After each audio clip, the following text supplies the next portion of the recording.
আমি সর্বশেষ আমার জীবনের সবচেয়ে বড় শিক্ষা এটা বলে আমি আমার কথা শেষ করব। আমি আমার জীবনের সবচেয়ে বেশি দাগ কেটেছে আমি তখন ঢাকা বিশ্ববিদ্যালয়ের সূর্য চ্যানেলে থাকতাম। আমি যখন সূর্য চ্যানেলে পড়ি তখন আমাদের একজন নাইট গার্ড ছিলেন, মামা ছিলেন, উনি সারা রাত ধরে নাইট ডিউটি দিতেন। একদিন দেখলাম মামা সকালে পিঠা বিক্রি করছে। তা আমি বললাম, মামা আপনি সারা রাত ধরে নাইট ডিউটি দেন, সকালে পিঠা বিক্রি করে আপনি ঘুমানটা কখন? বলছে, মামা আমার জন্য দোয়া করবো, আমার ছেলেটা এবার এসএসসিতে প্লাস পেয়েছে।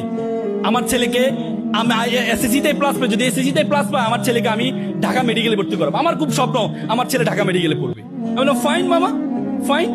তো আমি বললাম মামার ছেলেকে ধর্মকর্ম শিখান। তো বলতে আসলে সময় পায় না, কিন্তু আমার ছেলে ভালো ছেলে। আমি বললাম না, তারপরেও মামা একটু ধর্মকর্ম শিখে। কিছুদিন যাওয়ার পরে দেখি মামা দুপুরে ফল বিক্রি করছে। তাই আমি বললাম, মামা সারা রাত ধরে নাইট ডিউটি দেন, সকালে পিঠা বিক্রি করেন, দুপুরে ফল বিক্রি করেন, আপনি ঘুমানটা কখন?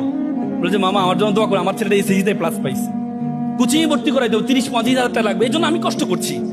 আমি ছেলে চান্স পাওয়ার পরে, মেডিকেল চান্স পাওয়ার পর আমি চাকরি ছেড়ে দিব, ঘুমাইতে পারি না, এই চাকরি আমি করবো না।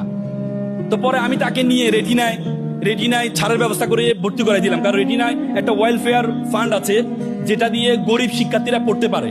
তাদের সেই ওয়েলফেয়ার ফান্ডের সম্বন্ধে আমি জানতাম। আমি সেখানে গিয়ে তাদের ওয়েলফেয়ার ফান্ডে, রেটিনা কি গাজীপুর আছে? হ্যাঁ, রেটিনার একটা ওয়েলফেয়ার ফান্ড আছে, কারণ এটা স্বেচ্ছাসেবী একটা প্রতিষ্ঠান। রেটিনা শুধু কোচিং না, এটা একটা স্বেচ্ছাসেবী প্রতিষ্ঠান।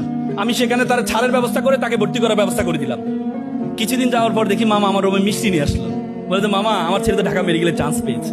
কি উদ্বেলিত, কি উদ্ভাসিত, কি আনন্দিত! মা সন্তানের আনন্দে মা বাবা এত আনন্দিত হতে পারে আমি কখনো দেখি নাই।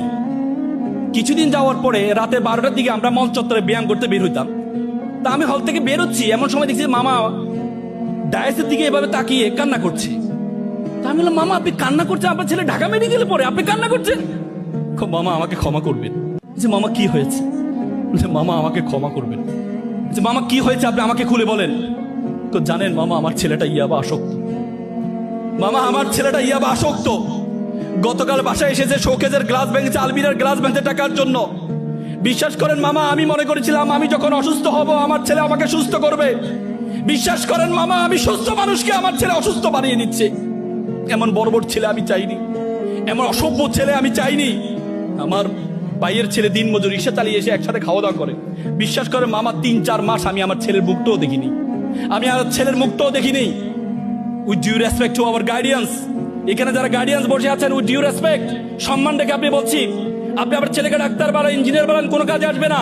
এই ছেলের মধ্যে যদি ধর্মীয় জ্ঞান না থাকে, এই ছেলে ভয়ঙ্কর আকার ধারণ করবে, ভয়ঙ্কর আকার ধারণ করবে।